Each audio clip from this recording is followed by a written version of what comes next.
bottom, you'll also find the participant number, the sort of #123#, that kind of format.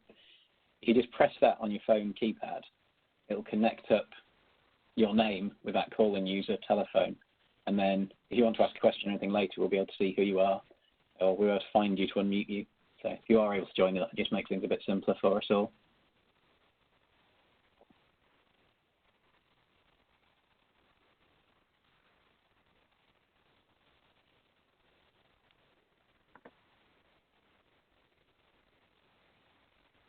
Are you able to see how many people we've got, Sally? I think we must be fairly nearly there, our attendance. It's tricky because obviously the phone numbers double up the numbers. I've got about 28 people who called in with a separate ID. There's quite a few people on the list. Yeah, and it is 1:30. I mean, obviously people can still join and join late, so yeah, we could kick off. Yeah, we get going, so we don't want to give you plenty of discussion at the end. Okay, so welcome everybody. I'm Matt Hodkin from the Environment Agency in the Yorkshire area, and Sally Kelling talking to just now as well. I think a lot of you have probably been to the ICAST Natural Flood Management Community Practice events in the past, and this is our first online virtual one. I'm really pleased how popular this has turned out to be. So we released our first group of tickets, and I think they're all gone within about 24 hours. So we've expanded slightly, but it does mean there are quite a lot of people on the call. So just with that in mind, we have muted all the lines that you've entered, but it would be useful if you just mute it locally as well, just in case. Any questions? You can unmute yourself with *6 if you want to ask a question at the end, but also if you put things into the chat box, Sally's going to be monitoring that, and then we can sort of tie up any. If we've got lots of questions on a similar theme, if you type them in as you think of them, we can group those up, and our presenters can hopefully answer them all together as one. We do ask if you are going to just ask a question and unmute yourself, please just wait to the end of the presentations. We'll let those run and have a look at the questions at the end. So today's subject, I think you're hopefully all aware, the government's 25-year environment plan. You might know there are 4 pioneer projects informing the development and implementation of the plan, so covering 4 different environments. We've got marine, urban, landscape and catchment, and the Catchment pioneer is in Cumbria. So today we've got 3 presenters from that part of the world talking to us about their work with and associated with that project. So we've got Elise Mather from the Environment Agency talking about the Pioneer Catchment project, the lessons learnt and the relevance of that to natural flood management. We've got David Kennedy from the Environment Agency talking about natural flood management in Cumbria, and then working very closely with Lancaster University on that, which leads us on to our third speaker, Dr. Nick Chappell, who's going to be talking about monitoring NFM and how we can add to the evidence base. Each presentation is going to be about 20 minutes, followed by 10 minutes for specific questions about that presentation. And so as we go through the 20 minutes, at any point, if you think of a question, just type it into the chat. And then at the end, after the presentations, we'll have half an hour left, hopefully for a bit of a wider debate. But as there are so many people on the call and so many potential subjects we could cover, we're going to ask you to just focus any thoughts and questions around 2 particular topics. So the first one will be how the pioneer learning can be applied elsewhere and how the learning can support natural flood management in the future. And the second one had some particular interest beforehand in work Lancaster are doing on design of tree planting schemes for NFM and maximising evaporation. So maybe just a little bit about that particular subject at the end as well. We might not get through every question we've got, so please do just keep entering in the chat, and if there are subjects we can't deal with today, we will record all of that and try to pick them up afterwards. I appreciate part of this community practice normally would be that sort of chatting over coffee, getting to meet people. You're not going to get that opportunity today, so we'll do anything we can kind of facilitate that. If you want to make a connection with any particular speaker, or if people ask questions, you want to ask them more about it, please just let us know. We will do our best to sort of connect you together and let you have those conversations outside of this. So I think it goes straight on into our first speaker, Elise Mather. Hi everyone. Sally, would you like to pass over the WebEx to me, please. And then I'll be able to share my screen.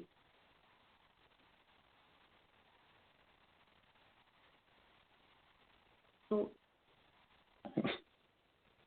That's how it's showing as mute. Yeah.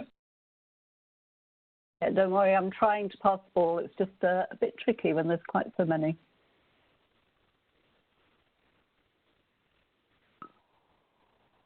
I didn't realise that was a...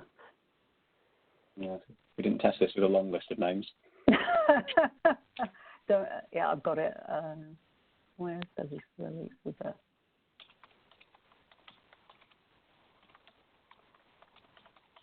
Elise, you should be ready to talk. Wonderful. Thank you very much. Right, I will get my presentation up. There we go. Hopefully everybody should be able to see that now. So, hi everyone. I'm Elise Mather.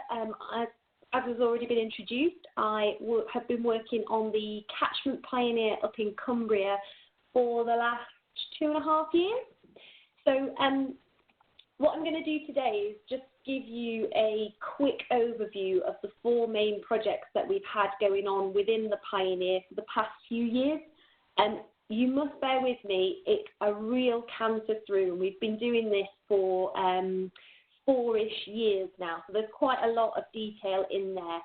So what I'm going to do is just give you an overview.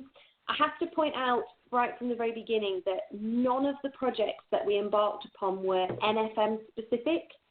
However, there are probably elements of all of these projects that will feel very relevant, so things like stakeholder engagement, community engagement, alternative land management, but also seeking funding from innovative avenues. So it'll all start to make sense as we move through the presentation.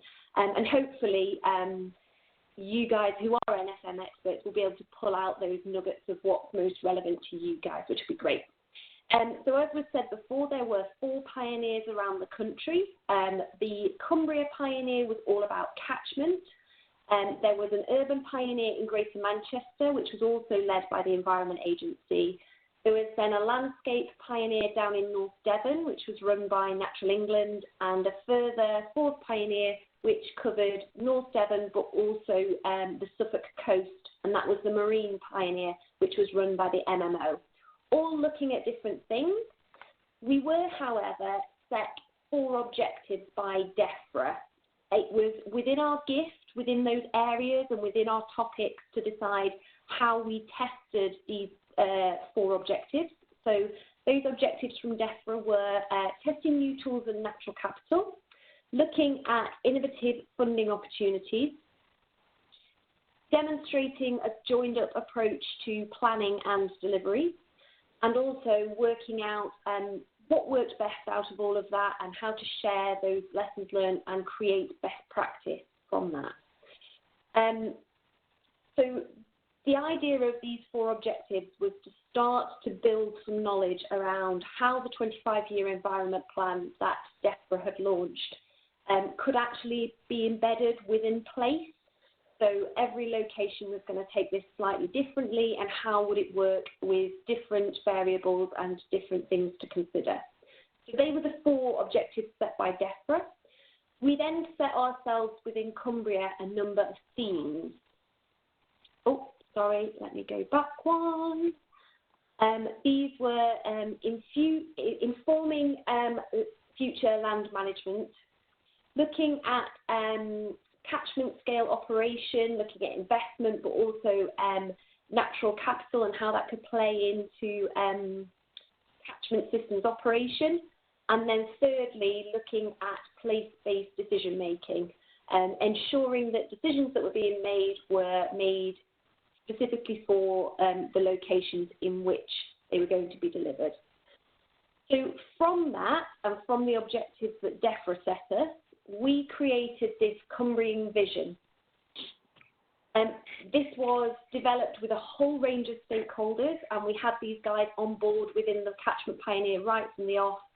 Natural England, Forestry Commission, RSPB, the National Trust, a whole range of experts all around the room to create this vision.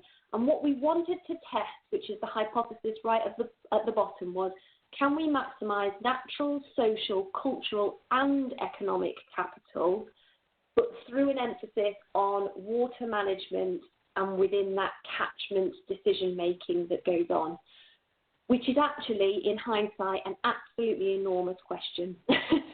It brings in all sorts of things. But what we did want to emphasise was that the environment within Cumbria is absolutely its lifeblood. It's what brings tourism to the area. It's why people want to live and work in Cumbria.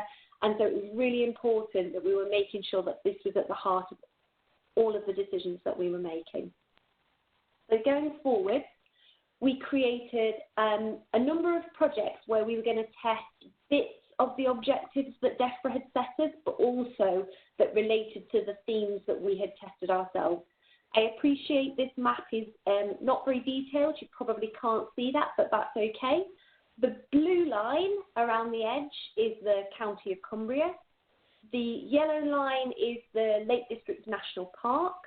And then the blobs of colour are the different projects that we've had on board. And you'll see that we did a range of projects all throughout Cumbria. Some were inside the national park, some were outside the national park.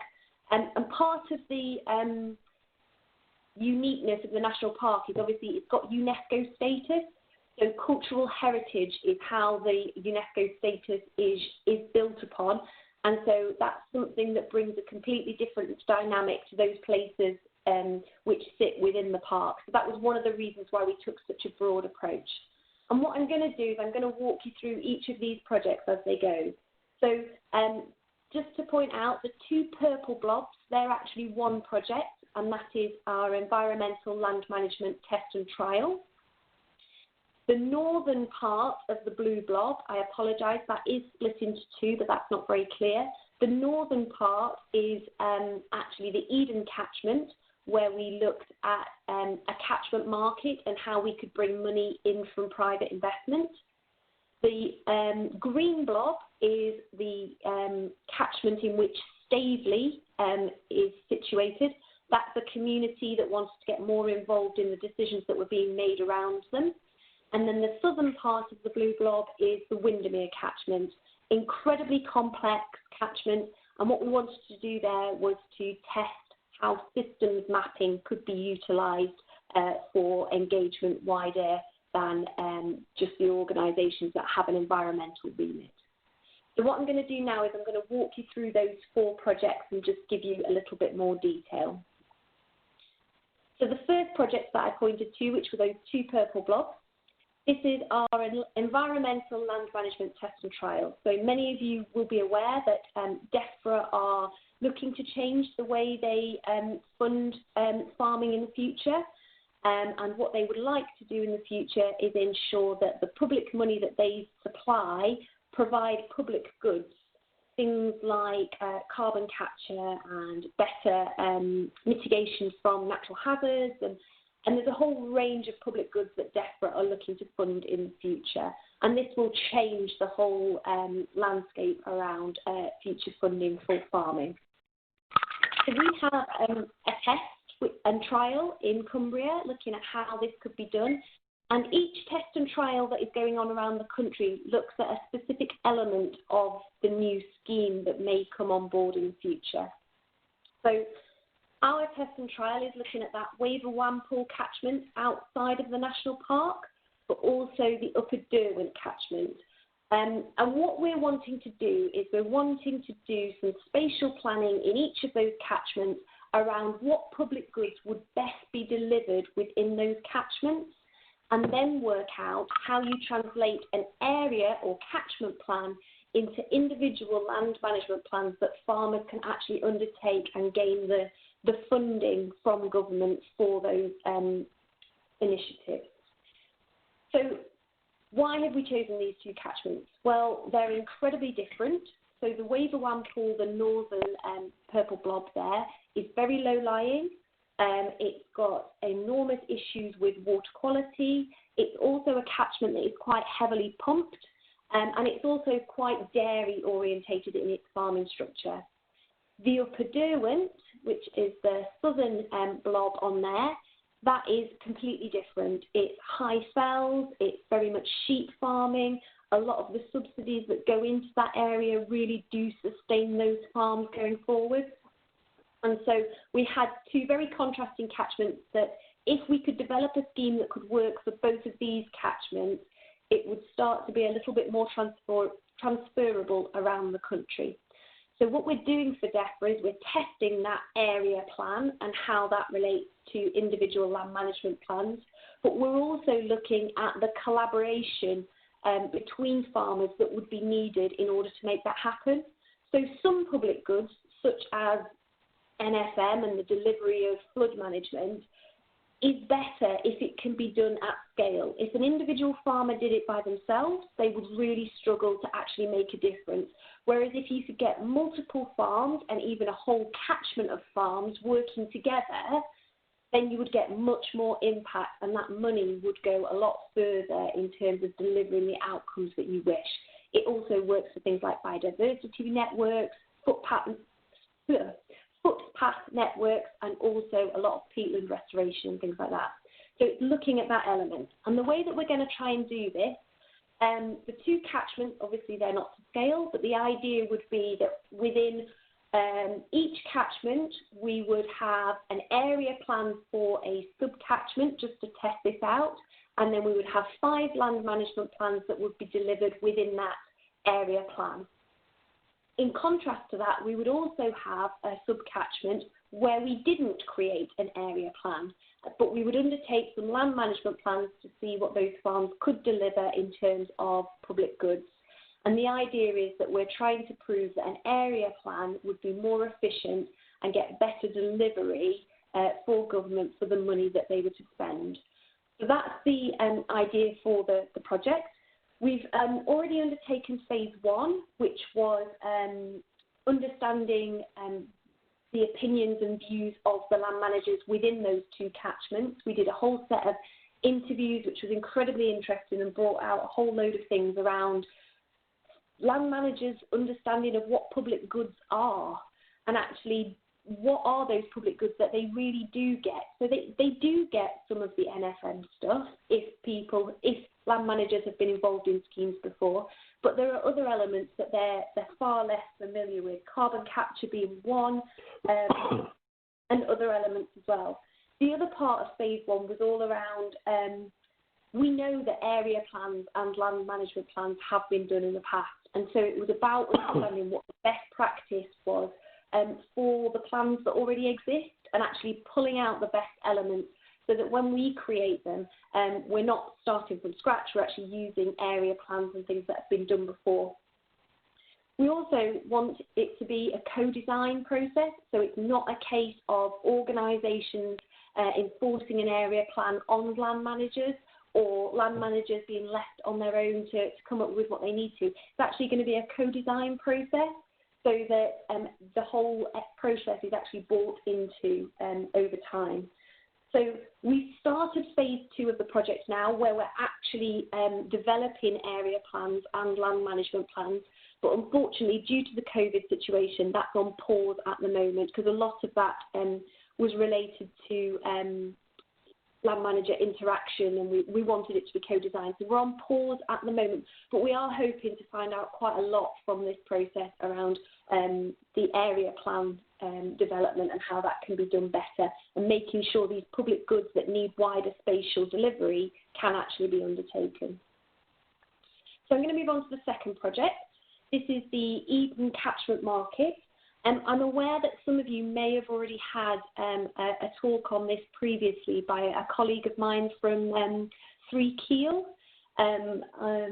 I believe Catherine came to speak to you a little while ago, so I'll just give it a flavour for those people that haven't had that conversation. So the Eden Catchment Market is all about trying to leverage private investment into landscape interventions. And the way that this project works is by implementing a model called the LENS model, and that is the Landscape Enterprise Network model. So I'll just talk you through how that works. Effectively, if we start at number 1, this model starts right from the business need. So what is it that businesses really need from the landscape that is around them, and what are the risks to their business if that landscape and the goods that that landscape delivers to their organisation was to deteriorate or not improve. Once you understand an individual business's need, you can then start to convene other businesses that have a very similar need. So that becomes their common interest. And from there, you then start to look at the landscape itself and who can actually deliver those needs. So this could be mainly land managers on the land actually providing these goods. What you then do is you get a supply aggregator who can bring all of those suppliers who can provide that service all together, and then you start to be able to cut a deal with the businesses. So what are businesses willing to pay for those goods to reduce the risks to their business? So it's a fairly simple model, but it's a flip from the way that we sometimes work. So sometimes we try to get people to invest in the beautiful environment, and why would people not want to put money into this? It's actually getting to the heart of their business and telling them why they must invest in the landscape around them and getting them to understand that. So that's how the model works in its very simplest form. And what we've done in the Eden is we've brought together Nestlé and United Utilities, who've both had this assessment of their business. And collectively, they've come to the shared interest around improved soil management. So in the Eden catchment, United Utilities want to ensure that the soil is maintained and kept on the land and doesn't get into their watercourses, because the soil, as it comes into the watercourses, is bringing nutrients that the water company actually then has to remove in order for its supply to be sustained. From Nestlé's perspective, a lot of their dairy farmers who provide their Dalston plant up near Carlisle are on that land in the Eden catchment. And the better the soil quality, the better the grass that can grow, and therefore the better the product and a more sustained supply of that product in terms of milk can be maintained by Nestlé. So both of those organisations have a shared interest around soil management.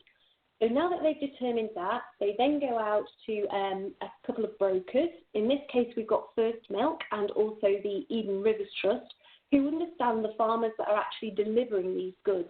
And what they're doing is they're trying to brokerage a deal between a joint pot of money that Nestlé and United Utilities have put together that can actually start to pay for interventions on the ground in the catchment around soil management. So that's just one strand and a starting point for this. The future would actually start to look a little bit more like the slide that I've just put up. So you could have multiple organisations that have that same shared interest, not just one or two organisations that could then be delivered by multiple suppliers, but you could also have other organisations that had other shared interests. So another shared interest that United Utilities and Nestlé have is actually reduction in flood risk, reducing flood risk. And so what they would like to do once they've got this first pilot done is actually start to look at NFN and interventions in the catchment and how that could support their business.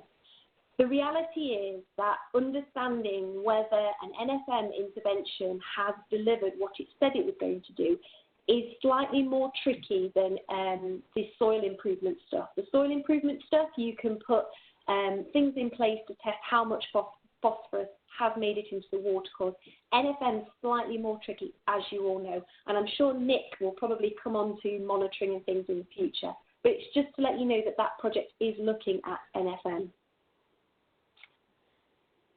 So the third project that we had in our portfolio was the Stavely Parish Plan. So this was all about local people being more involved in the decisions that were made around them. So starting from the very beginning, Stavely was hit really badly by Storm Desmond. The pictures on the left-hand side are of Stavely during those storms. There was quite a lot of damage. The community was massively involved and really wanted to see change. So through the conversations that we had with them around the flood stuff, we implemented lots of quick fixes. There was some dredging. I know it's controversial. There was some dredging in the river and gravel removal and all sorts of things to try and help the community fix some of the issues that happened during Storm Desmond. And they actually became one of our pilot communities that existed just after Storm Desmond. And even after all of the conversations around flood had started to die down, they were still incredibly interested as a community, and they picked up on the 25-year environment plan. And what they actually took from it was the line, a better environment for the next generation. And they realised as a community that that's what they wanted to implement. So they started to look how they could actually implement and influence their parish plan. So what we did was we started conversations with them around natural capital and how we could increase natural capital and things like this. And what we actually did was we switched off a community that was really engaged to start with. The language was all wrong. So what we discovered was we needed to change how we were talking about natural capital. So what we actually started to talk about was what did they want and need from their environment. And this started a whole raft of conversations. And we brought the University of Cumbria on board to implement a bit of an activity with the community. So with a little bit of funding from DEFRA and a lot of energy from the community, they created their own conversation, as they called it. These were community events that happened all over the catchment to try and gather exactly what it was that the community valued from the environment and wanted to change in the future. Now, the whole process of engaging with Stavely was a learning experience in itself. University of Cumbria gained loads of learning around the different scenarios. So they ran some events that were in the local pub, and that brought in some of the older generation within the community. They learned all about the history as to where things had come from and how that affected what they wanted in the future. They also ran some events in the local primary school with the children. It was exactly the same process, but the children did it with pictures, and they joined up how all of that environment fitted together for them. What were the positive things? What were the negative things? And the beauty of having children was that community was their whole world. So all they talked about was Stavely and what they wanted for the future, which was amazing. And then the last set of events were actually the children running the event for the parents in the primary school. So what better way to get the adults to think about the next generation than bringing them into that actual world and getting them involved in that. So we learn an awful lot through this process. We've actually created a map which outlines all of the community's views and their ideas for the future. And that is starting to help Stavely to develop its parish plan in line with what the community wants. And that's also starting to be embedded in the Lake District National Parks Partnership Management Plan, which is amazing. And the community are massively bought into this and want to have more conversations around what's going on. I know that there are some NFM projects starting to happen in that community, and they're fully engaged in the process because they understand now collectively what they want. And then just very quickly, the final project is the Windermere Project. This one is all about systems mapping. It's an incredibly complicated catchment, Windermere. It's got water quality issues, it's got flood issues, it's got water resource issues, all interlinked. And it's got an immensely engaged stakeholder group who have very opposing views about the whole catchment. So what we tried to do here, which was partly successful, but I'll be honest, was also not as successful as we'd hoped, was to map the whole system of the catchment, not just the physical things, but the other things as well, things like the economy and social interactions and things like that. And what we wanted to be able to do was understand the catchment as a whole, all of its components, and then its dependencies and interdependencies. Now, the next slide is fairly small. Stick with me. But this is the sort of thing that has been created, but it just shows the breadth of things that are included in a catchment. Now, the blue section right in the middle with all of the arrows coming in is all around water quality And we started from that point and worked outwards, and this has created a map which goes right out to the local community, tourist activities, land-based operations, food production, wastewater production, all sorts of things. But the idea is that we can then utilise this map to get stakeholders to understand each other's point of view and how it all fits together as a whole catchment. So that project is still ongoing. It was done by Imperial College London through a fellowship that we secured during that process. There's all sorts of interest in this, and DEFRA are looking at other ways of system mapping some of their catchments elsewhere as well.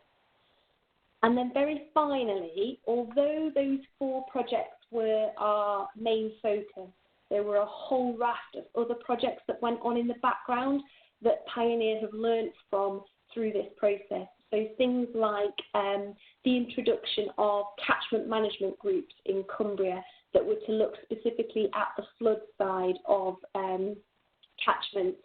And we've learnt an awful lot about how they have now combined with the catchment partnerships to ensure that the flood conversation is happening alongside the environment conversation. And there's a whole raft of learning that's come out that is just, we've started to embed that in our thinking and how we move things forward in the future. I apologise, that was an absolute whistle-stop tour, and I'm sure that there's probably quite a lot of questions.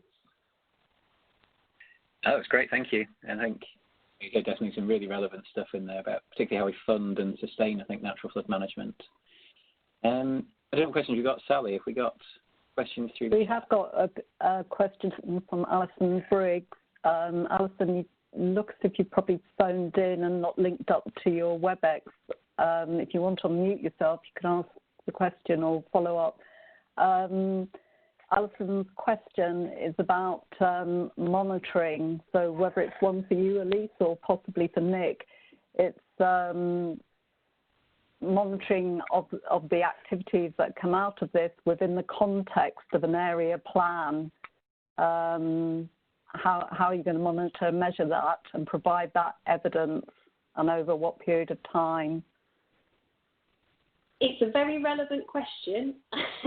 I don't have a specific answer other than that is part of the process within that test and trial to try and understand how that could and should be done. And I know that through the work that DEFRA is doing as part of environmental land management, they are very keen to understand whether the money that is being paid for public goods is definitely delivering the public goods they think it should. So monitoring and evaluation is a huge part of all of the tests and trials going forward. And there is actually a separate contract that DEFRA are running alongside all of the tests and trials to ensure that that's embedded in the process. So we don't have the answer yet, but we absolutely are looking at it. I don't know if, Alison, you want to come back, if you want to unmute yourself, or if you're okay with that. Right. Good, thank you. Brilliant. And just remind people it's *6 to get you, or you might have to unmute your phone locally, but it's *6 to get the WebEx line unmuted. If you're connected up, if you've connected up your screen and your phone, I can unmute you. But if you're just unlinked, then I think you need to unmute yourself. I'm conscious that we're running a bit behind time, Matt, and we will come back to Pioneer Catchments in the last half-hour discussion. Yeah, I've got a question just about sheep, about persuading farmers to take land out of grazing. It is something that we are looking at alongside another test and trial that is underway at the moment. So there's also one by the Commoners Association looking at whether you can persuade farmers to take land out of sheep grazing. It's certainly a very hot topic in Cumbria and something that we're definitely looking at. One thing I should say is that the community that does have the sheep grazing catchment are the most engaged in this process. So we are hopeful that we will be able to have those conversations openly and honestly. And the question that we have here is from Caitlin, who's asking about how we access information on the other pioneer projects and whether they link up to the catchment partnership plans. In terms of information about the other pioneers, each of them has different methods for getting things out. So I know the Urban Pioneer has a website. Internally within the desperate organisations, we've also got a SharePoint site that has been populated by each of the pioneers and providing some of that information, so that there are ways of getting that information out there. In terms of linking to catchment partnership plans, we have started to do that in Cumbria. I don't know about the other pioneers at this point. They're less looking at catchments. That feels like something we could possibly pick up after as well, if there's a bit of difference in language about catchment plans and catchment partnership plans. Yeah. Should we move on to David's presentation then? I'm sure we'll inspire more questions and thoughts as we go along. Thank you, Elise.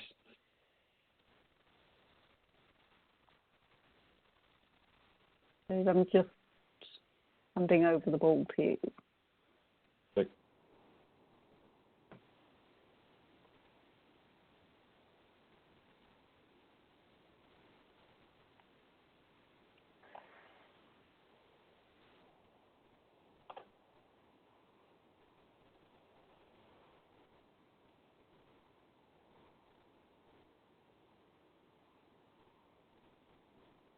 Okay. Hopefully you can all see the right screen there. So firstly, I'd just like to say thank you to all the people that are part of the kind of Cumbria NFM programme for all their hard work and information as well, and kind of for teaching me quite a bit throughout this process. So a lot of this is hard lessons learned by them, and it was a kind of difficult pitch for this, so some of you will have to forgive me for teaching you how to suck eggs a little bit on this, but this is just a bit of a kind of interim sort of report on just kind of like some of the things we've learned, some of the things that may have been obvious at the beginning or may not have been. So I'm trying to pitch it up somewhere in the middle of everybody's kind of understanding, so hopefully it'll make sense and be of use to everybody. So I kind of firstly decided that I was sort of like some sort of helpful sort of hints and tips and things like that about like how you would go about putting in NFM into landscapes and things like that. And later on we'll touch on some of the kind of the slightly more troublesome bits and pieces of it.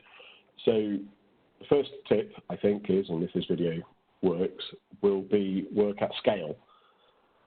The size of your catchment and the number of interventions in it are kind of inextricably linked.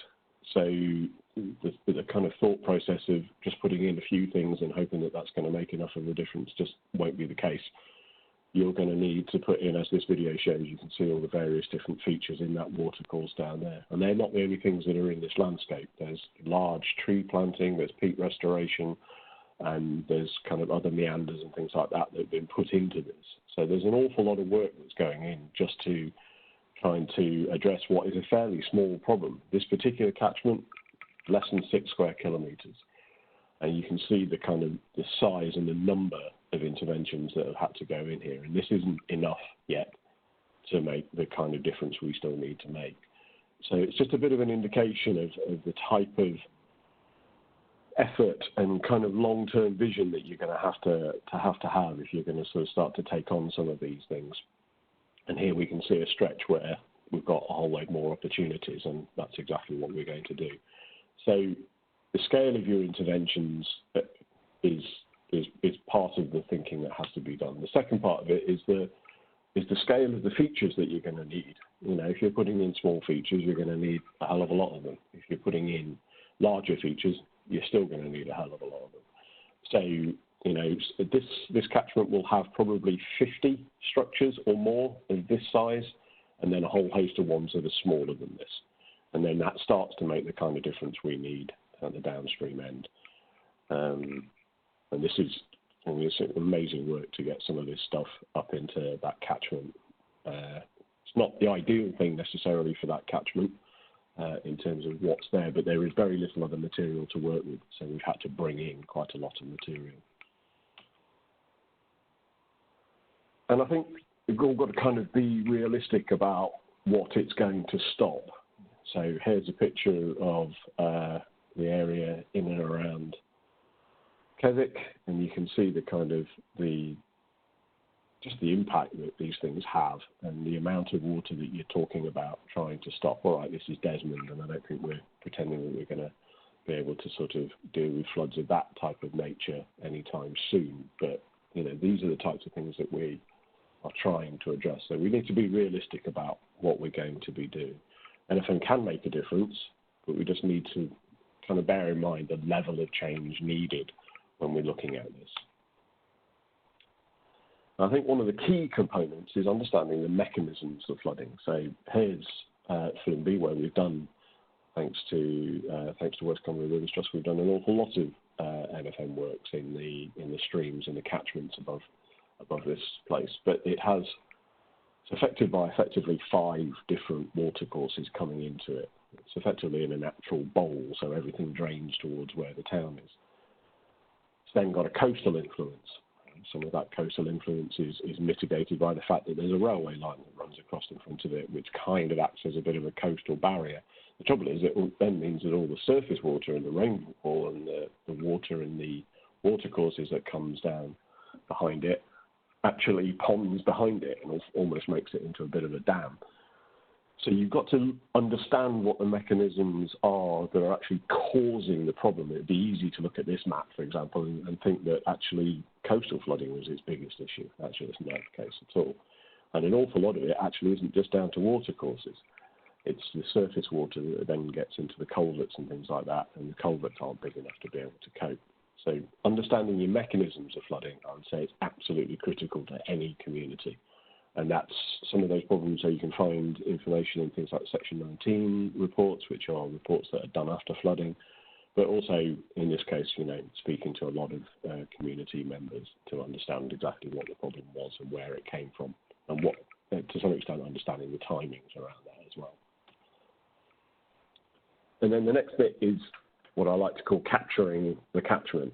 The closer to the community your intervention is, the more of the catchment you're intercepting. So you're having a greater effect. So if we did something there, you can see that the catchment above it, you're getting nearly all of it before it enters the town. So that's like one of the prime sites to be able to do something about it.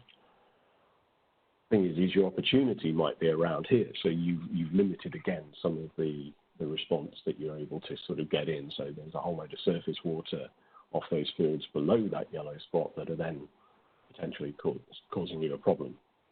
In this instance, we have done a lot of work at that point of that yellow spot that's kind of showing a reduction of about 5% over a 1 in 100 year event. But in other places, you might only be able to work a long way out. So you just have to understand how much you're going to be able to get from that and understand whether or not it's worth investing in that space rather than perhaps worth investing the time in finding a better location for it. So that's part of that approach. I think that quite often it's easier to work in the higher grounds further away. It tends to be less valuable agricultural land. It tends to be steeper sided, so it's less good for many other things, and it tends to just be thought of as lower grade land. The problem is that your interventions are going to have a limited effect. When you think that almost any catchment, in order to make the noticeable difference to the community, you're going to need to affect how the water behaves on at least probably 25 or 30% of it. That's an awful lot. So doing it as close to source as possible like that is going to help you enormously.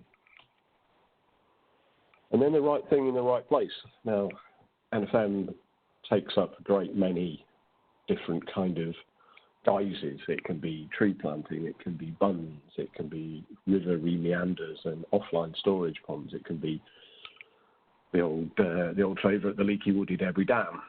They all have their place, but they're best suited in places where the landscape and the habitat, the soil, the slope, etc., are all best suited to certain methodologies, certain interventions than others. On the tops of fells, you would look at peat restoration if that was the thing that was degraded, or you'd perhaps look at whether or not you could fence off areas so that you didn't get the sheep grazing to the same degree, so that you increase the surface runoff. You can introduce tree planting that gets a greater soil permeability. In other places where you're wanting to work with a landowner and he needs something that's going to be durable and will last a long time and doesn't have an awful lot of kind of maintenance, ongoing maintenance, and something that you could even graze over the top of, or at least take a hay cut off, you might be looking at a bund. In other areas where you've got more space, then the river meander might be the best thing. So you slow the river down, you reduce the speed of it. That one in the bottom corner, the speed was reduced from over 3 miles an hour down to about 1.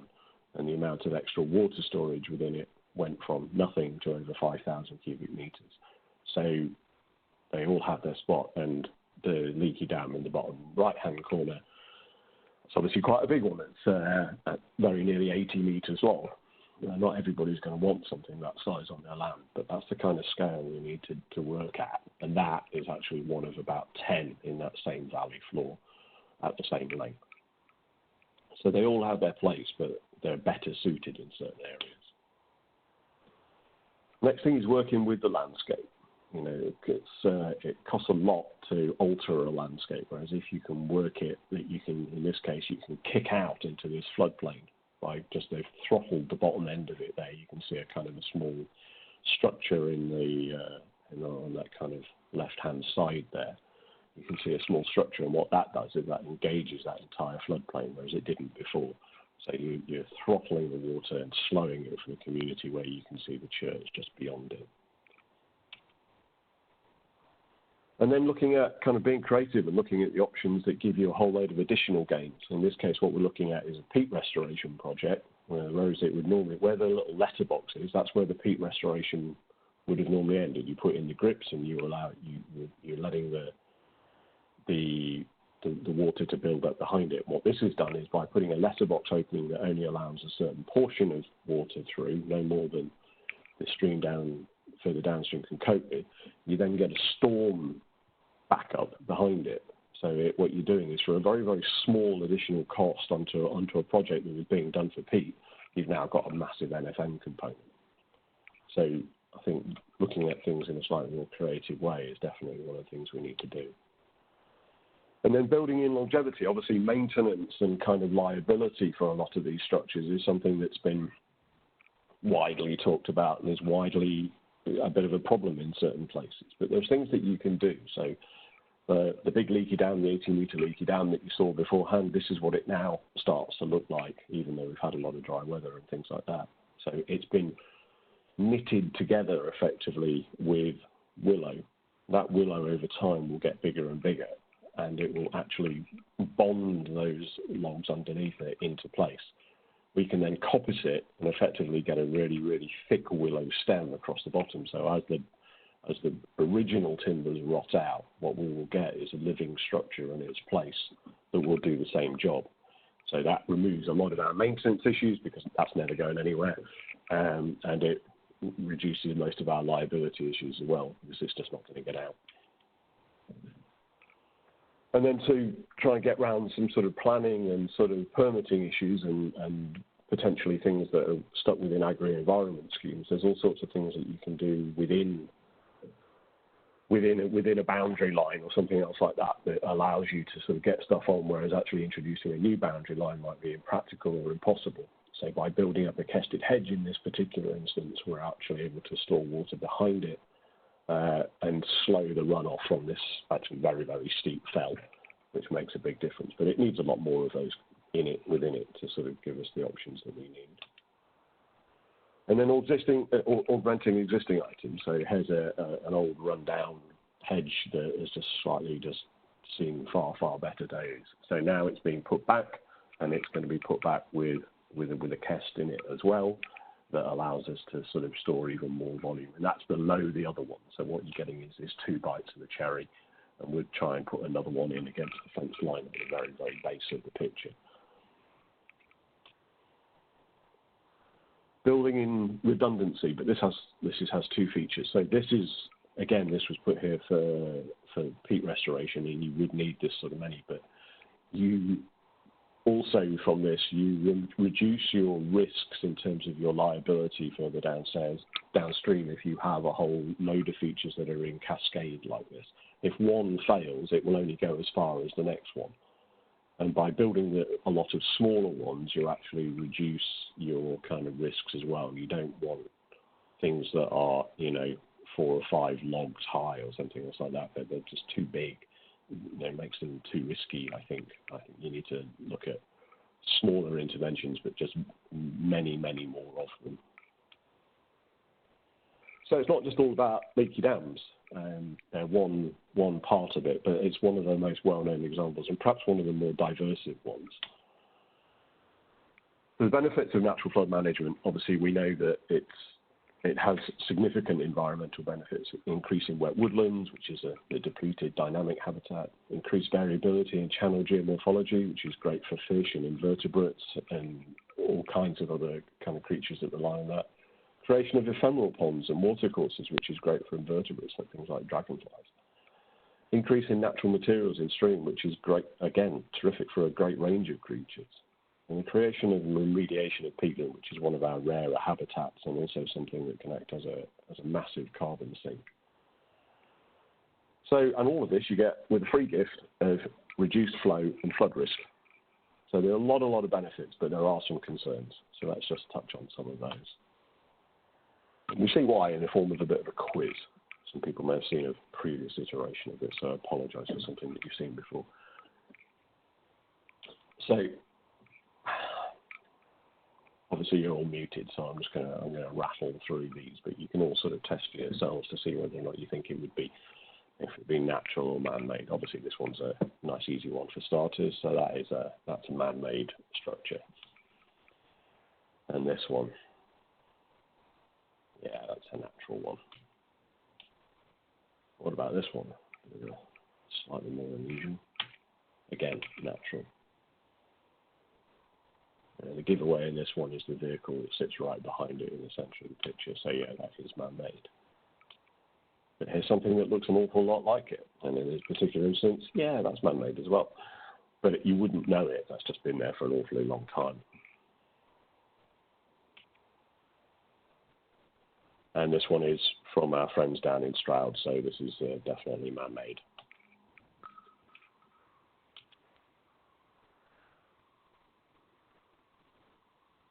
That's a beaver has created that, and that dam can actually be seen from space. And that's natural. And that's man-made. Much bigger. This is Old Cock Tarn in the Lake District, which is also man-made, but you wouldn't necessarily know so. And that one's a natural one. So it isn't very easy to tell always from some of those. And yet from all of these, a man-made NFM feature, for want of a better expression, may need all of these. It might need an environmental impact assessment, planning permission, HABS regs assessment, detailed design, possibly even CDM and a principal designer, heritage impact assessment if it's inside the World Heritage Site in the Lake District, watercourse consent, flood risk permit potentially, maybe even modelling and ground investigation.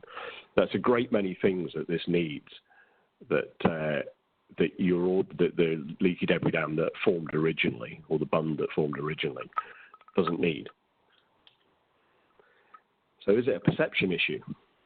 Well, I think it probably is. I think this is a very new science, and I think that it's something that we're all still getting used to. And when people start to see more of it and get to see what it can do and understand the limitations and the benefits, we will start to see a much better kind of understanding of it and then an acceptance of it. People will see it as being less threatening.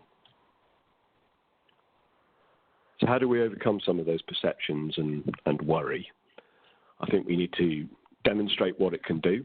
I think we need to prove what its longevity and durability actually are, because we don't know that yet, really. I think we need to be realistic and honest about the impact. We need to help people and organisations to be able to deliver some of this work so that it becomes more widespread. We need to take people on a journey for that more resilient landscape. I think that's the aim. We need to have very honest conversation about what kind of landscape we want and how it's going to deliver the multiple benefits that we require, in much the same way as the stuff that Elisa was talking about. You know, we need to have those kind of wide-ranging and honest conversations. So proving its value, we need to be open, transparent about what the realities are, what things work, what things don't. You know, let's be clear about what some of those are. What we're trying to do within the Cumbria programme and a great many of the others that are being done is to trial a whole load of different interventions to make sure that we have a look at lots of different sorts. What does work best on this type of geology? What does work best at this elevation and on this slope angle? What things are proved to be the most durable? Which things are giving us the biggest bang for our buck? You know, some of the stuff that I want to head to is aiming for that £1 per 1 cubic metre stored. That's the kind of area we need to be in for this to start to become cheap and effective and therefore worth doing. If it starts to become much more than that, then you start to get into the realms of what a capital programme is, and in which case, you know, you've lost one of the key provisos and one of the key benefits of NFM, which is its value for money. I'm not going to talk too much on monitoring because we've got a world expert in a moment that can explain it far more eloquently than I can. So I'm just going to I'll defer to Nick, other than to say that we've been very grateful to have his level of input and knowledge into this, because I think without that proof at the end of what we do with this program, there would be no real point doing it. We really need to see what those step changes are. So, yeah, this is something else that NFM might be able to help with as well. It can help reduce the chances of your mountain collapsing. I'm happy to take any questions. Yeah. Thank you, David. That's really interesting, and I think this group has talked about sustainability and longevity before, so I think that's the living defence with the willow I thought was particularly interesting there. But yeah, so Sally, have we got seen some questions to go past on the chat? We've got a couple of questions from Alison Brigg again. Can I ask everybody to speak up, because apparently some people are struggling to hear at the moment. So Alison Brigg's first question is, do we know if DEFRA have included the value of scrub in their definition of public goods? She's sort of citing the multiple benefits, potentially of soil retention, adding organic matter and carbon storage. I'm not sure if you know, Dave, and whether anybody else on the call, such as John Hollis, might know, or anybody else. I think we won't know the ultimate answer to that until we get the final list of things that are going to be in the ELMS submission itself, when that finally comes out, that actually will tell us all the different elements. Certainly at the moment, scrub is a slightly easier win than other things because it doesn't affect basic farm payments and things, and you can sort of get it under a variety of different things within countryside stewardship. Whether or not that will stay the same or not, I don't know, but it restricts kind of overall tree planting and things like that to about 5%, but that said, that's better than not having the 5% in terms of coverage. Okay. And Alison's got a second question asking about opportunities around beaver introduction, whether you looked at opportunities to work with landowners and local wildlife trusts. Yeah, so there's a submission with Natural England at the moment, as there are in many parts of the country, for beaver reintroduction. And at the moment, there's at least one site that looks like it has a good potential to get them in. So one of the things we will certainly be doing is monitoring that as and when that happens. But I think that there's a lot to learn about what they do. And I think that although they improve the roughness and things like that of the habitat, they don't like the sound of running water, so they like their dams to be full. kind of brimful effectively, so that doesn't give you an awful lot of extra storm storage. So we'll see when we get them and when we can monitor the results that come out of them. I think we'll be able to give more information on that. They don't behave in the same way as they do in North America and other parts of Europe, because we don't get the winters that they do. So those really big dams and things like the photo that I showed you during the presentation, which is over 1 kilometre long and can be seen from space. You don't have too many of those because they just don't have the overwintering problems. They only create those big lakes to store the material at the bottom, so they've got something to eat. They wouldn't have that problem here is the maritime climate. I've got a question, Dave, if I may. You gave us a rule of thumb of aiming for £1 per metre cube for water storage attenuation. I just wondered if you had some sort of feeling of the range of costs at the moment in work you're doing in Cumbria. I think because some of it is still quite new, I think there's quite a lot of money that gets spent on sort of kind of design and perhaps the modelling side of it, where we're having to, because the landowners want some element, something to work with, and they want a little bit of reassurance. So we're probably not getting that kind of value yet, but I think in one or two places we probably are. The one where we did the video at the beginning, we're probably heading towards that valley with the amount of interventions that have been going in and the price that the contractor can do them for. He's been doing a great job, and he goes back in his own time and adjusts things as well. So if he thinks it's not, if it's not capturing enough, he augments the design, which is fantastic. I think you need to make sure that that's built in as well, that it's not just a fit and forget. You will need to settle these things a little bit. If they're too close to the bed, you might get erosion, so you might need to move them. But yeah, at the moment, I think we are having to spend money where there are knowledge gaps. So we're having to use people to do a bit more modelling and sort of design work for us to create some of these things, just to give reassurance to people that are building them. I think as we get past that, we might not need that. And if John Hollis is on the line, then obviously there's some design principles that I know him and Chris Utley have been working on to try and sort of again help with that process to drive those costs down.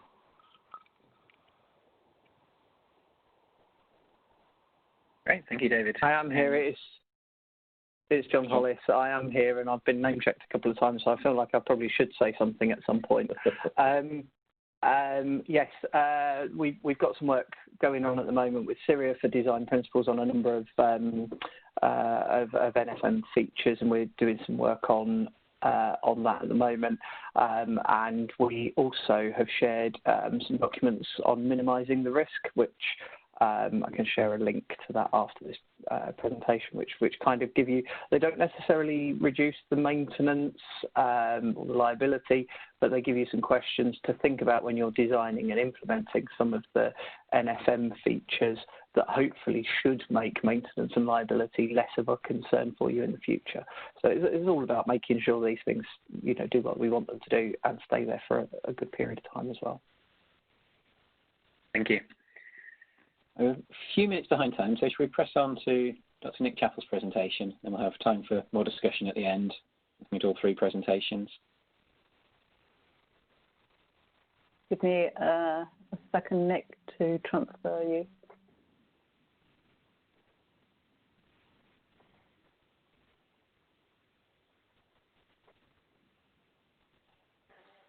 You've got control, Nick, to share your screen.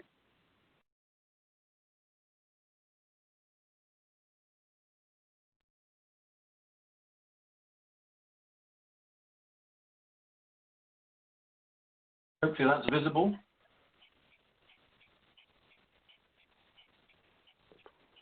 Nothing's come up for me yet. I don't know about. Yes. Yeah, I'm not actually seeing anything either at the moment, Nick. All right, I pressed the wrong button, clearly. Entire screen application window.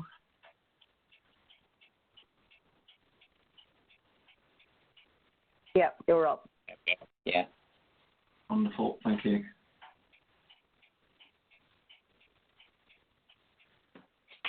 Well, thank you very much for the opportunity to talk about some of our NFM monitoring in Cumbria. And that monitoring is done under two projects, a NERC-funded project called NFM, which is largely a physics-based modelling project, but also an Environment Agency project called CNFM, which is with Dave Kennedy, and this one is largely field monitoring. In terms of our underpinning rationale for our monitoring, what we're trying to do is get sufficient observational evidence to really justify the levels of implementation we think are needed to make a difference to flood peaks.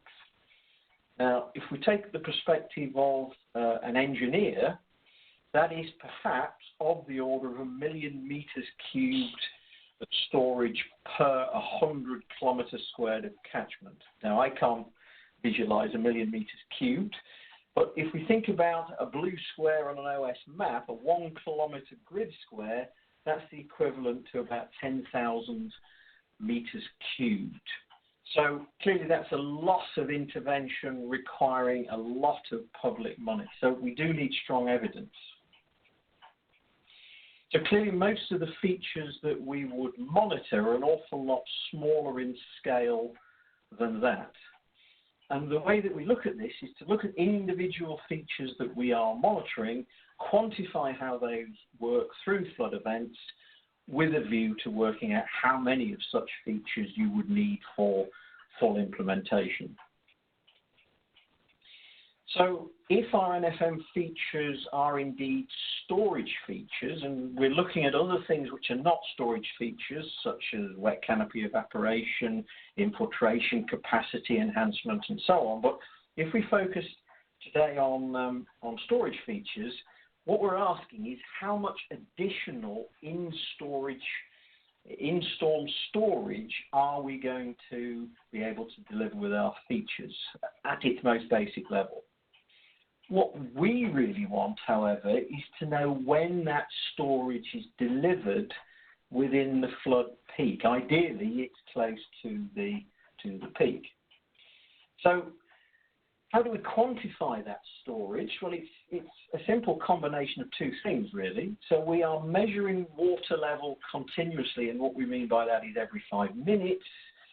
For our particular ponds, we're using absolute pressure transducers, as in that little photograph in the top left. But equally, you could use shaft encoders, ultrasonic devices, whatever.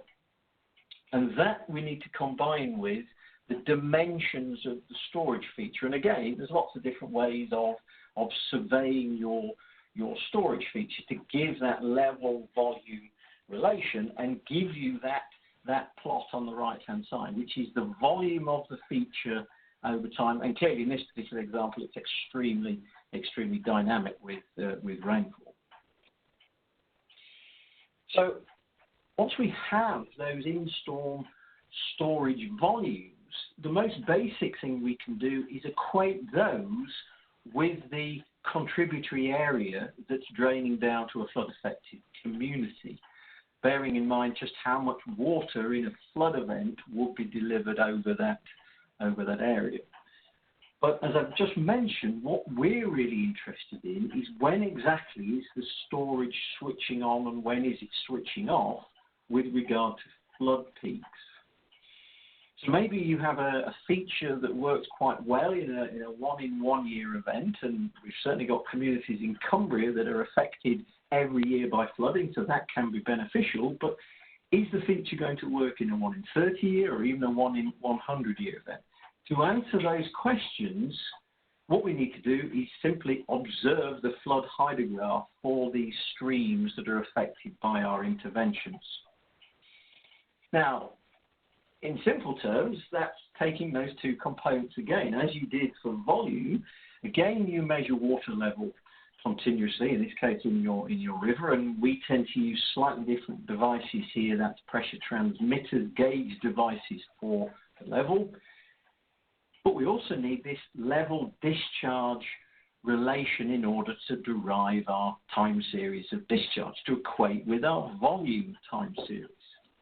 Now, here's the rub. This is the difficult part. So most people are aware of a technique called current metering or indeed dilution gauging.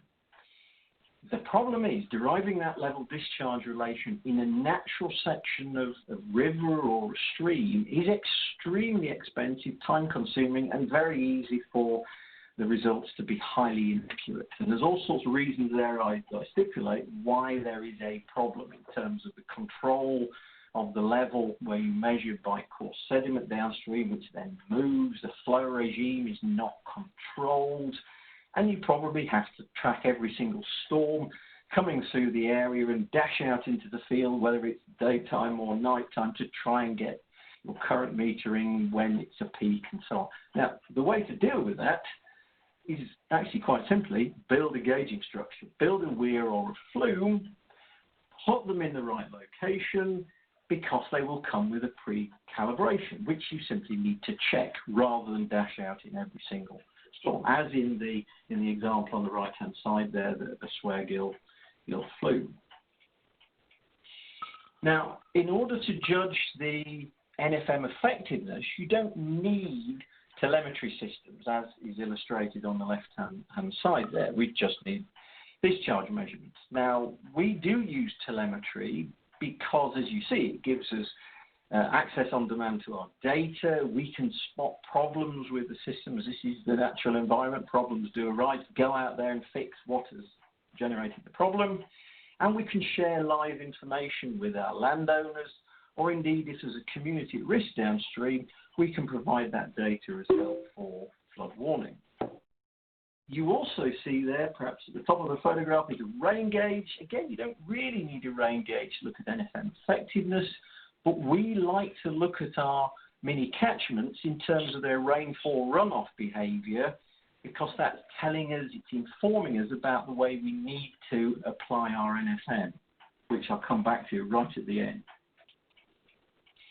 So there's an example screen of the back end of those systems, just for one site there, with some rainfall, some level, and the state of the battery. And there is another screen. This one is a public screen that we make available to our landowners and so on. And this one, if you were to take that address there, type it into your web browser, you will get the live data from this whale flume. So if we exert quite a lot of effort in getting that storage time series and do the same for discharge, how do we equate the two? So this is a series of dams. This is dam 6 at the top and then dam 5 just below it, which I'll show you some time series of. And you might just see in the distance there is a little tripod. That's next to a flume, and further down the catchment is yet another flume. Just to show you some example data there. So the black line and the blue line, so the visible, are flume discharge records. The orange and the red are storage volumes. So if we look at that black line, that's the flume just below those dams, and we look at the orange line, that is the water volume being captured in dam 5. And you can see it's just switching on before the flume switches on, and very nicely, it's switching off. It is draining once the discharge has gone down. It's therefore getting itself ready for the next event. But if you look at dam 1, just another example I've listed out there, which is a little bit further down the sequence, that dam during this January period did actually stay full for most of the time. So in terms of how effective it is, it's how much additional storage that it delivers during the peak that's important rather than the total storage, although the total storage is important for ecology. Now, here we've got different units. We've got a volume, meters cubed, and then we've got a flow, which is cumex, or in this case, liters per second. Those are not quite the same. However, if I take a little bit of that data, so the flow, I'm presenting that black line for the upstream flume there. I'm presenting it simply as meters cubed per 5 minute time step. Now, with the storage data, and I'm just using that same dam 5, if you simply difference the volume of storage from time step to time step, you end up with that time series. negative numbers there are where the dam is grabbing water from the flow. So you can equate those two time series directly. If that dam wasn't there, that flow, which is negative there, would be added onto your flume record. So you can equate those data directly. What is more, we've only got one flume there that we're looking at against storage. And it illustrates that even with one flume, whether it's upstream or downstream, you have a reference gauging station to make sense of your storage data. Now, across Cumbria and elsewhere, we do have other experimental designs. As you see from the diagram there, we've got flumes upstream and downstream. We've got paired catchment approaches. We're measuring before and after. So in terms of the value of the results, the level of evidence we're getting from those results, when we have stream flow combined with storage in a feature, we're over towards the left, that example there. The ideal, obviously, is seeing change in a flood hydrograph, but that can be quite difficult at a lot of locations. Equally, I would say, right at the other end of the spectrum, if you are able to measure the total amount of storage you could possibly gain from a particular intervention, or the amount of infiltrating area or evaporating area, that is still very useful quantitative information. So there is a map showing our flume locations and hence the little micro basins that we are gauging, which you see largely within Cumbria. And as you see from this diagram, there's a whole raft of different interventions, NFM-related interventions going on within those micro basins. And I need to point out that we are only doing monitoring. Our wonderful partners, largely funded by the agency, are actually implementing the interventions across Cumbria and elsewhere. Just one further reason why having these discharge records can be helpful in understanding effectiveness of NFM. So if we look at the behaviour of these headwater streams, and very often they are at the scale of the NFM, DEFRA NFM pilots, what you can see is that they behave quite differently to large rivers, where the agency have lots of lovely gauge data. They also behave very differently to nearby basins, and unless you've actually got those streams measured, they're not terribly predictable in the way they respond. So that map that you can see on the right-hand side there is of the Howgill Fell. The blue line is the M6 at the Loon Gorge, and those red dots are two flumes, essentially on the same mountain. Essentially, those two flumes are also on the same geology. Now, I could have shown you a higher resolution BGS map, but essentially it's showing the same geology. Now, how do those catchments behave in a storm event? Well, we tend to use systems models if we want models that have got very confined uncertainty and we want some characteristics to compare between sites. And we can normally do that using only 4 parameters. There are 4 things that the model will spit out in terms of the way a stream responds to rainfall. So on the left-hand side is a picture of the T-Bay Gill flume at low flow. So this is downstream of those dams quite some way.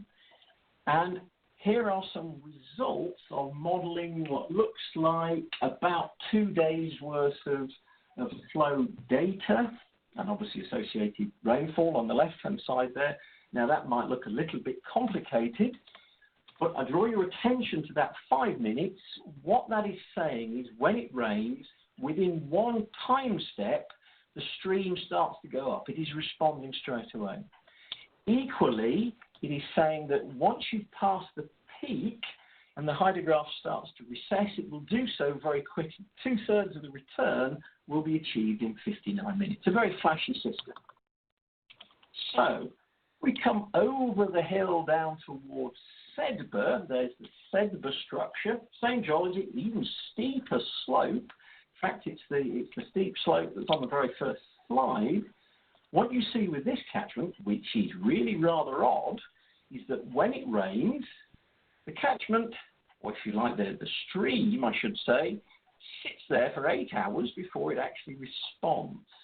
What's more, once you've got to the peak, it takes another 38 hours to dump the water out of the system, to recess down to about 2/3 of your return. You're thinking, this sounds very esoteric. What does this mean for NFM?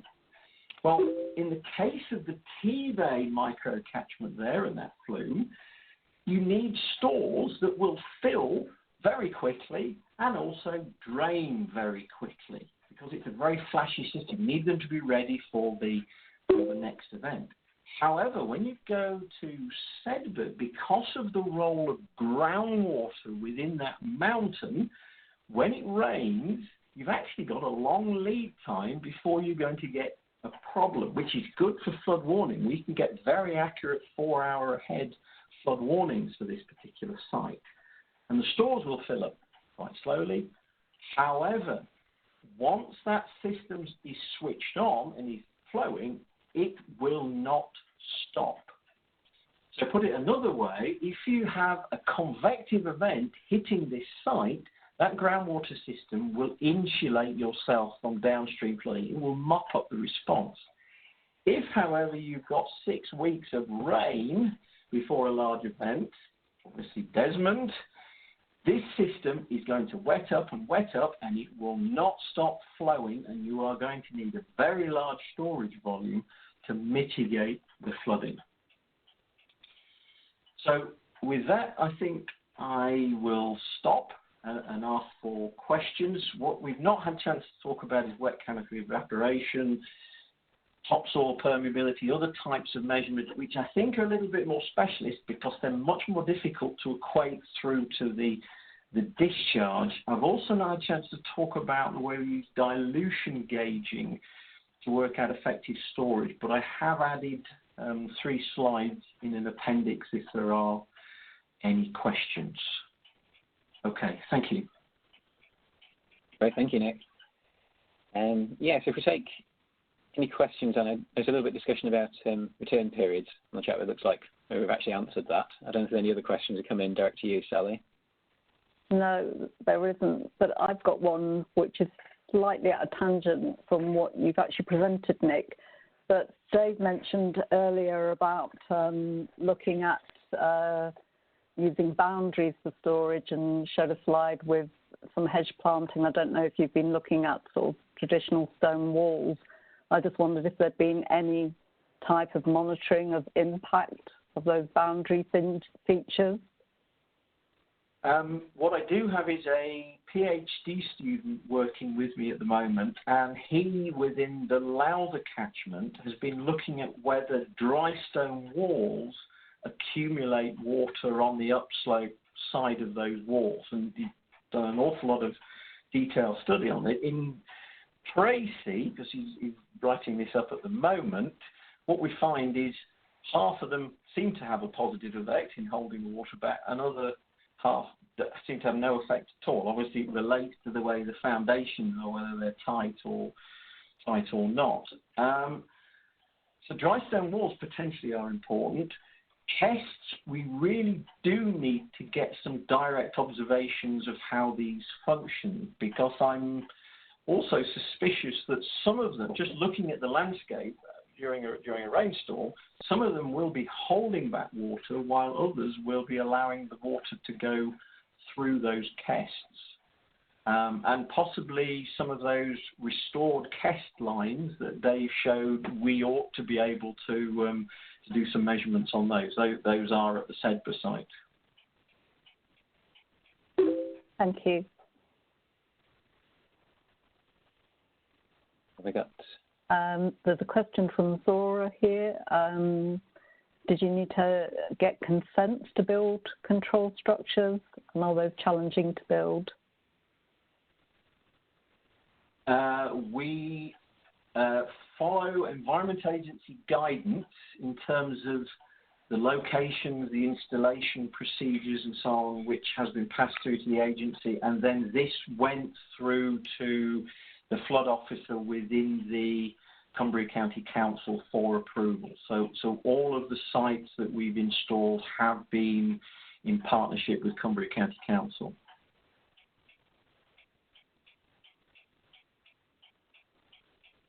I think, should we open it up a bit more generally as well? I don't know if people got questions around anything any of our three speakers have said, particularly around sort of what we can learn, how we might apply this in Yorkshire or elsewhere.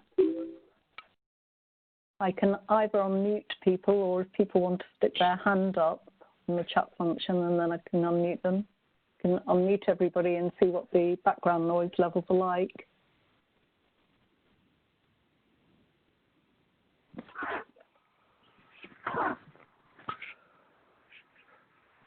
Anybody wants to contribute?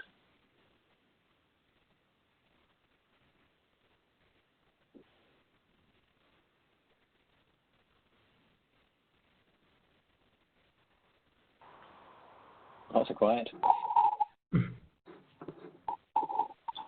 Everybody should be unmuted. Oh. It's John Hollis. I'll ask a question then, if that's okay. What one thing do you think, and this is open to any of our presenters, what one thing do you think would really help to enable you to deliver more natural flood management in the future? Well, I'll have a stab at that. I think that is ultimately elms. I think if elms does provide the resource, the substantial resources of agricultural subsidy, put these features in, then we can probably get the amount of storage that we know we need to make that funding mix, or additional funding for the aid. I think funds, really, rather than anything else. I would Dave's terms.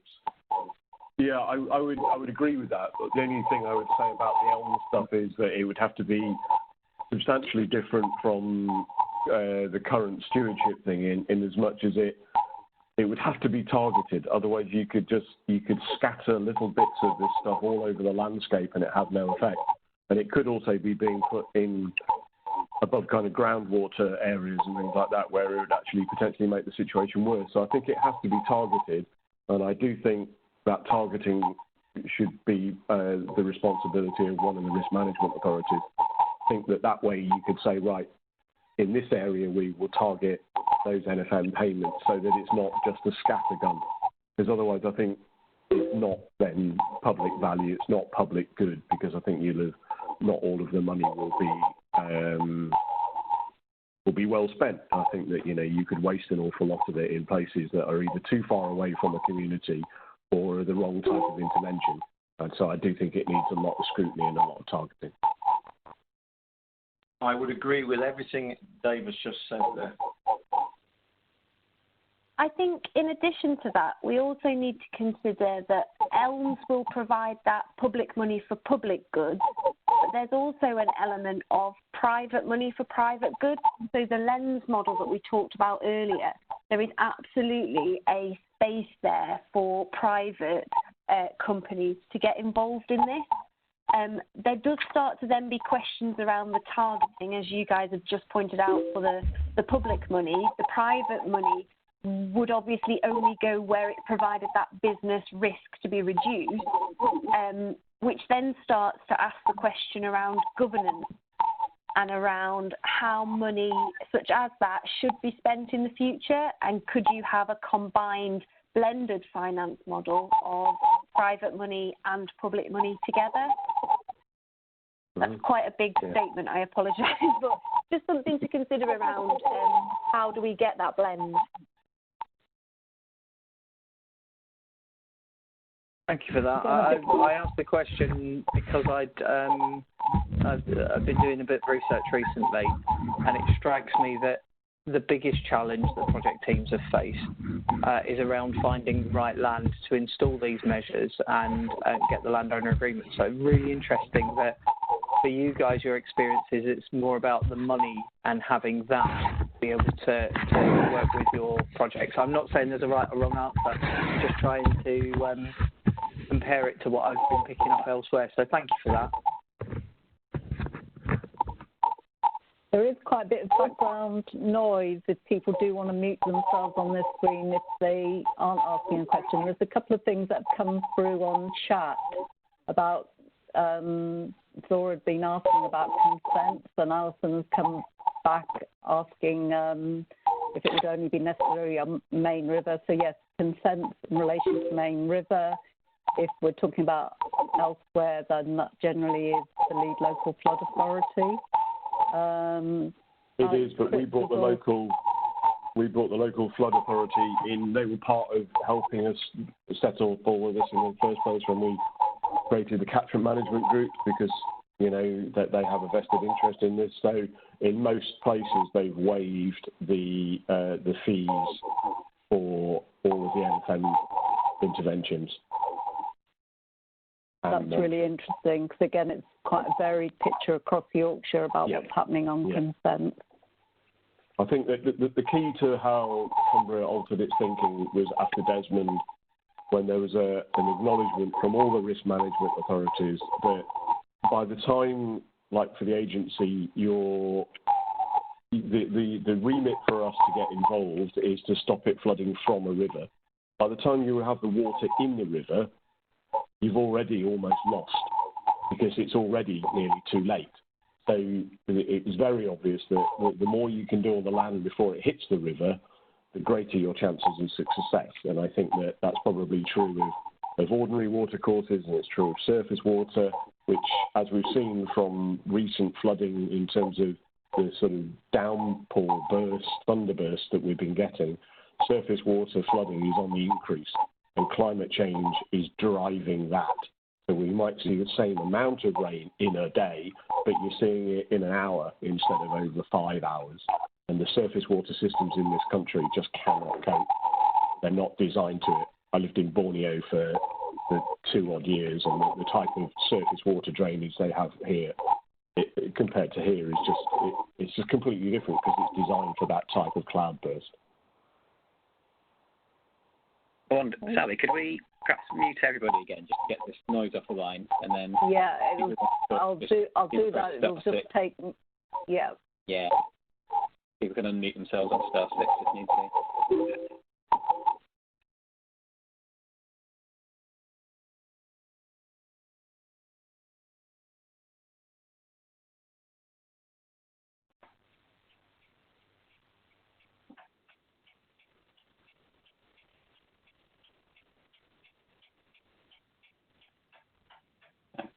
Most of the speakers so the presenters should be unmuted, I think. We can hear you, Matt. Thank you. Nick, I think you're unmuted. Yes, that's correct. I don't think we had any others. Can unmute you. Had any other questions? I was quite interested. Some of the longevity of defences, where you I mentioned earlier, but growing willow around them and hold them in place and things. I don't know whether you found that made landowners more open to things. Sort of who's being left with the liability has been a question before. Whether that's it didn't make a big difference to that landowner. I think it might to some others. I think the problem is again that we still don't have an awful lot of proof on some of these things. So whilst it seems to make sense, and we know that willows root and grow very, very quickly, there's still no we can't point to here's one you made earlier, sort of a thing that was done a couple of years ago that would start to prove that point. So I think that that's one of the things that to some extent is limiting some of this. When we get more of this in the field and people see it more often and become more used to it, I think you'll see a transition. But it is about using different things. We are trialling some leaky stone dams, for example. So not exactly like a dry stone wall. They're bigger stones than that. But that's one of the things that one of our project teams is trialling. Because although we don't have a huge number of trees in the Lake District, what we do seem to have a lot is an awful lot of rock. Yeah, so again, it comes back to that evidence, doesn't it, to prove it sort of economically, but also to show people. Yeah. And that's what this program was for. It's a research and development thing. Is that we have to sort of say, right, this is what we knew before, and the Oxford Books thing was the first part of that. They went and had a look at the historic stuff and said, okay, well, this is what it suggests. But then what we're finding is that we don't think that that is true. We do think we can make a difference on bigger storm events. We do think that if you put them in the right places, you can make a bigger difference. I do think that they are still better suited to smaller catchments when you're dealing with a couple of specific sorts of, water issues. I don't necessarily think that you could then just say, okay, yeah, you can just scale it up and therefore you could take on any catchment. If you look at something the size of the Eden at 2,200 square kilometres, I said boldly at the beginning, you need to change 25% of that. Well, the amount of money you need to change 25% of 2,200 square kilometres is enormous. So I do think we need to start small, prove it, make sure you don't dilute the currency of NFM by doing it in places where nobody sees an effect. And then that way, I think that you gain traction and you gain a longer-term commitment to it.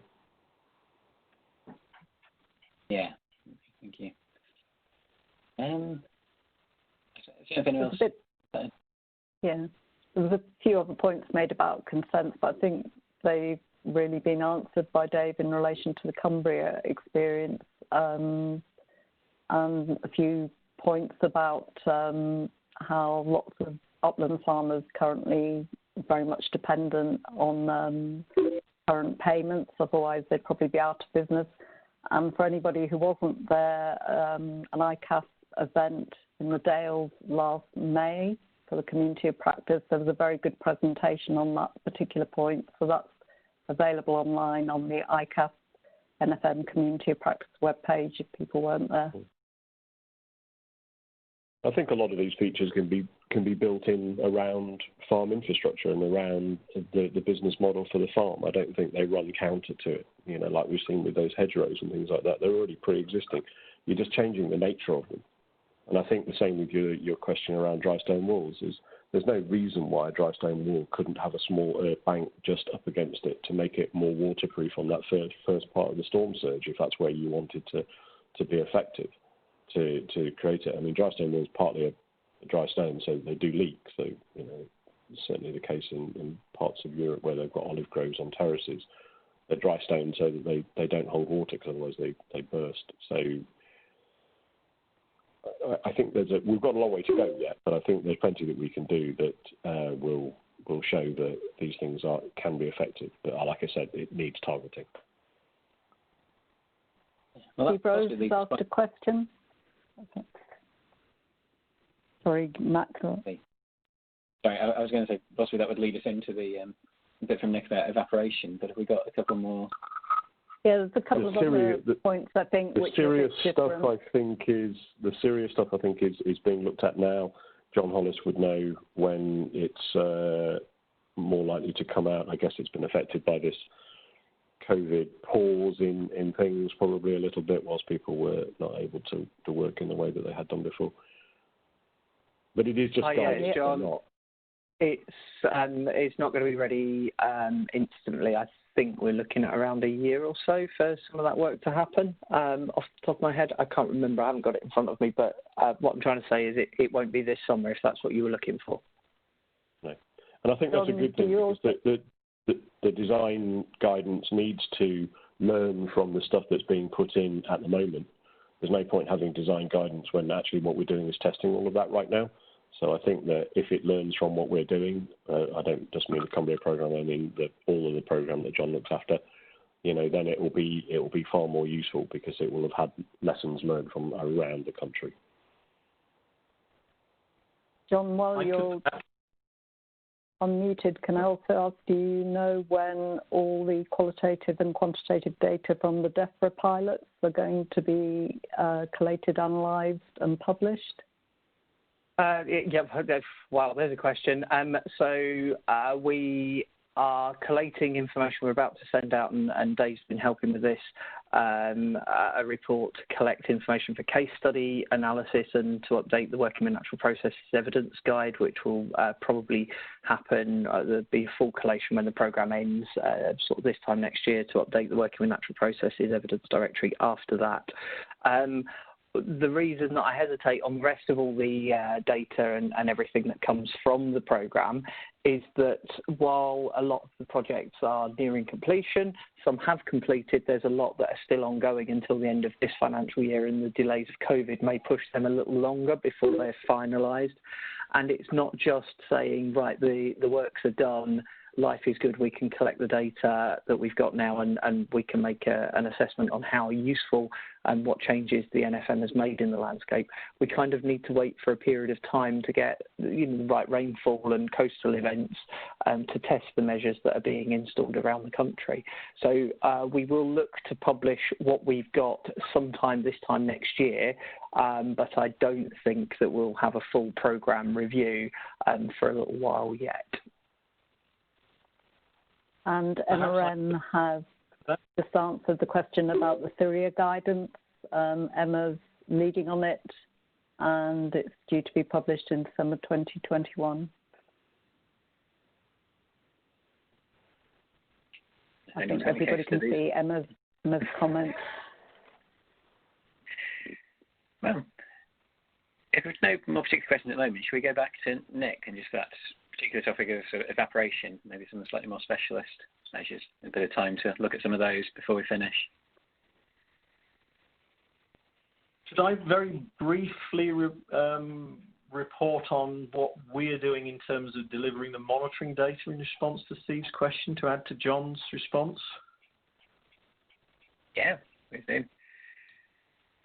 So my deadline with Dave for our project is April of next year. So I do need to deliver substantial results by that April deadline. And the original QNFM deadline was also April next year to coincide with DEFRA's output. So we are still committed to substantial outputs from QNFM in that time frame, though the other projects within the NERC program are delivering almost a year later, and we're also fortunate to have additional agency resources to continue the monitoring beyond April of next year. So there will essentially be further outputs as we go through next year, but we do want to try and keep to that April deadline if we can. Thank you.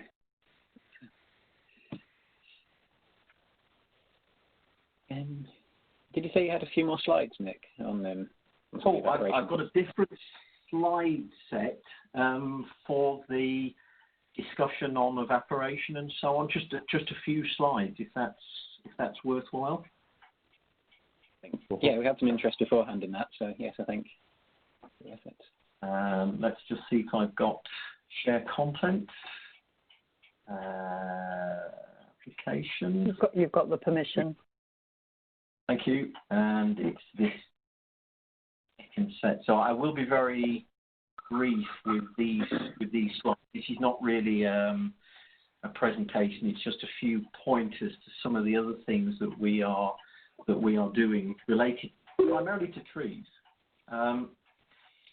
So the first slide there. So I think within current NFM literature, government literature, the role of wet canopy evaporation, what others would call interception loss, is largely underestimated. It's assumed the atmosphere is too wet during storms, really, for very large amounts of wet canopy evaporation, particularly during big events. Now, I've been uneasy with that for several years, and if you look at that plot, some of those green dots, well, all of those green dots actually on the right-hand side of the plot with a number against them, those are direct observations from plot studies in the UK showing daily rates of wet canopy evaporation during large rainfall events in excess of 50 millimetres per day. I mean, one of those, for example, is some reanalysis of Frank Law's original study at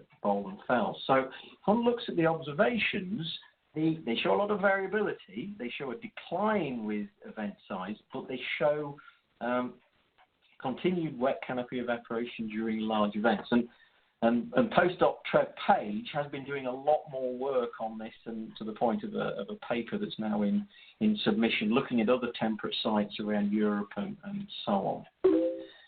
The question then is, what's the mechanism by way of getting these very large evaporation rates? Well, if we look at that bottom plot to the right-hand side, that grey shaded area, I'm afraid that's Desmond again. And if you look at one of those humidity records for Gisborne, you can see during Desmond it was pretty much saturated atmosphere. That means 0 wet canopy evaporation throughout most of the period. But most of those stations there, and we have now a lot more stations, are showing 85 to 95% humidity through an extreme event such as Desmond. Even with 95% humidity, you have the capacity in the atmosphere to take up water from trees. Now, this is a very complicated diagram. Sorry about that. But essentially, there are two key elements to working out whether you're going to have high or possible rates of evaporation. One is your wind speed, one is your relative humidity. In this case, our wind speed really is presented here as an aerodynamic resistance, this RA term. And obviously, during those large storm events, we have the wind speed data, and we've looked at those data, and you can derive this RA. The space that we are in during some of those large events, actually to our surprise as well, is that red oval. So we have very low aerodynamic resistances, and there is a potential for high rates of wet canopy evaporation. That doesn't mean everywhere you will have high rates, but there is the potential to deliver those high rates of evaporation. The work that we're busy with at the moment is understanding where that might be within Cumbria. And essentially, it's areas that are in rain shadow. So if the wind is coming from the west, bringing the rain from the west, then it is behind the mountains to the east of Cumbria where we get the greatest potential. But there's a lot of work involved with this, and it's required actually a lot more work on the rainfall field and getting more humidity data and so on. Just a little side note, we are also trying to get some additional wet canopy evaporation data from some demonstration sites, and these are very specific to storms. We're only looking at them during large storms. Now, so while I think wet canopy evaporation is something that's been underestimated, potentially the role of trees in enhancing the topsoil permeability or the infiltration capacity might be overestimated. So if we look at plot scale data, direct measurements of permeability, invariably we see quite a significant effect of more permeable soils beneath trees versus grassland or other land uses. But we have to be very careful when trying to scale up those plot scale measurements to even a micro catchment, in that there are other phenomena we need to take into account. One of them is in this example slide here, which is called runoff, run-on phenomena. And essentially, because permeability is so incredibly spatially variable, locally, you can have a little pocket of soil which is slowly permeable, which generates overland flow, but it runs off that area as it goes down the slope, and it then goes into some more permeable soil, and you lose your overland flow. It's some work from Mike Burnell some years ago. So there's an issue about scaling up those point scale measurements. Now, more difficult to illustrate this with forested landscapes because you've got multiple effects of trees. So we're doing that with a grassland intervention. So we've been doing work on blade aeration, but this is actually on what's called sward lifting, where you pull this tine that's shown in the photograph through the ground, which leaves like a mole tunnel with a nice slot which goes all the way up to the surface. And if we look at direct permeability measurements on these soils, you can always see quite a substantial change in the permeability. Permeability is enhanced down these slots, the water can get away and so on. But the question is, do you see an effect from that on a stream hydrograph? So we are fortunate in that one of our farmers, very enlightened land manager, is actually, for us, sward lifting a whole micro catchment in one go. This is ongoing at the moment. You can only see in that photograph just one field draining to the flume. There's quite a few fields draining to that point, and over the hill to the right is a second flume where we've held the catchment as a control. So the question is, if you do that sward lifting, we know we can see a change in permeability, but really, does it actually have an effect on a hydrograph? Slightly more positive note, maybe, because that obviously is showing some challenges.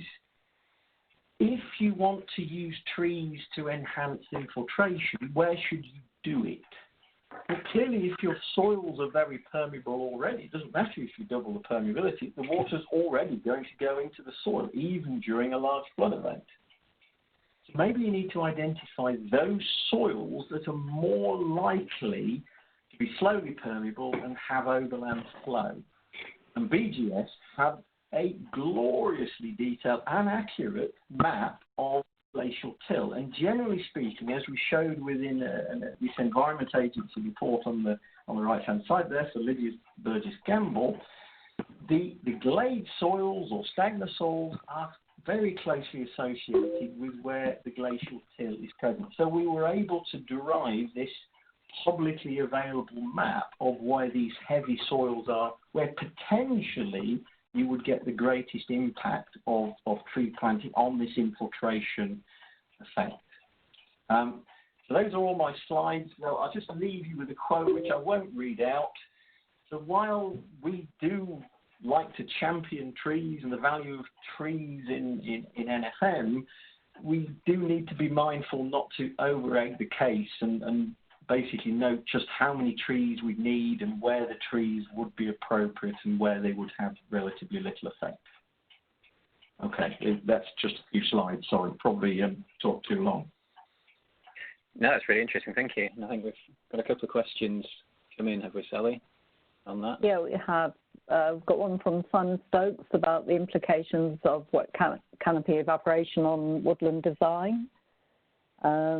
Large blocks of woodland would likely reduce wind speed, which seems counterproductive to promoting evaporation from the canopy. So, yes, so there's something tricky that one has to get one's head around here. So if you look at isolated trees or trees on the edges of shelter belts, and we've been doing some measurements on this, yes, those trees will have substantially greater wet canopy evaporation than those in the middle of a large stand of trees. That's been known for many years. That Paul Frank Law was accused of false results because of that issue many years ago. But the bottom line is, if we want large volumes of water captured by trees, we are going to need to put a lot of trees in the landscape. So using that first plot that I showed, just a ballpark figure, if you've got a 100 mil storm, a substantial flood event, to get 10 millimeters of evaporation loss, you would need to cover the whole of your landscape with trees, with conifers. So that's 100% forest cover with mature trees. So then there's the issue of how long it takes the trees to grow and deliver that wet canopy evaporation effect. Now, clearly, that's an extreme, and you could, incorporate trees within your landscape. If you had 50% cover of trees, you're then delivering half of your storage and half of your effect with trees. So while trees are really important, we need to not over-egg the case of what they can deliver in terms of mitigating that peak.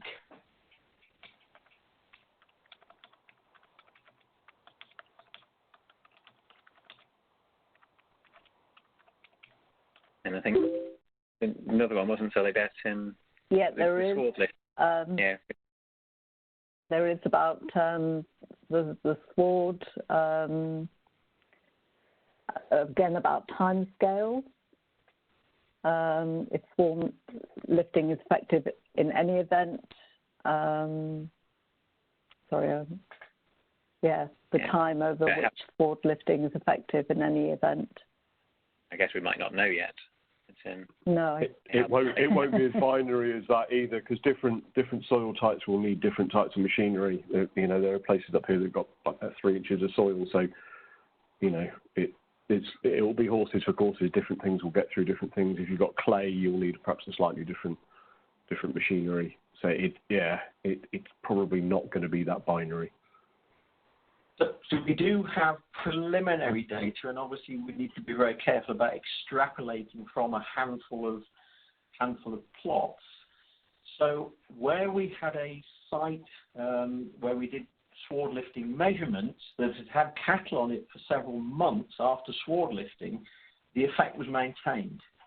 However, within not quite an adjacent field, but a very close field, we had substantial changes in infiltration caused by the sward lifting, but as soon as the farmer drove his tractor across that field to cut the silage, he completely closed up all of the slits, and there was no statistical difference between the slit areas and the within slit areas. So I think machinery and recompaction is really very important.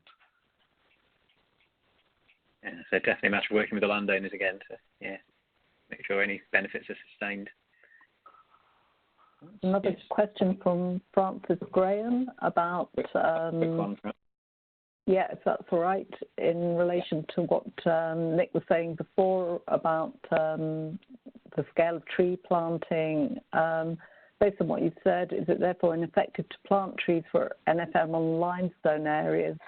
I guess that was trees and how much water could be captured.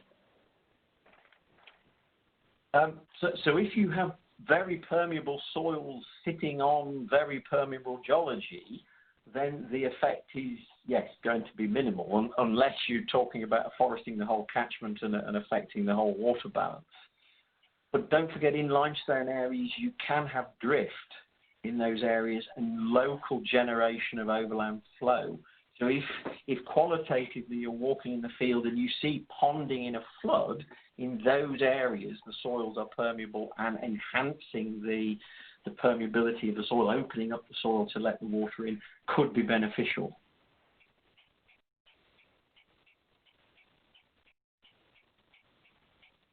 Thank you. I think we've got just a couple of minutes left, so probably let people get away on time. So, Matt, can I suggest that we give the last word to Elise, as we didn't actually get to the wider discussion point that we were hoping to have on the pioneer catchments? That's quite okay, Sally. Don't worry. One of the things I've been very conscious of with my presentation is it's not NFM specific. So if there are angles within that you think would be useful to your work or to learn more about, feel free to get in contact, and I will try my best to answer those offline, perhaps. Thank you. And reiterating what I said at the start, if anyone on the call does have questions, or come to them afterwards, or they want to make connections with anybody, then please do let us know, and we'll do everything we can to facilitate and help you with that. That's a large part of what the community is about. So I think just say thank you to our 3 speakers, Elise, David and Nick. Some very useful, informative presentations there. Thank you to Sally for organising this, bringing us together, and Mel Stonnard at ICASP for doing a lot of the behind-the-scenes organisation as well. And as I said, we have been recording this, so we'll try and get the video up onto the ICASP website, perhaps alongside the all 3 presentations, and we'll go through the questions as well and just pick up anything else afterwards. So I think that's it. I'll say thank you to everybody again, and goodbye. Thank you. Thank you. Thank you.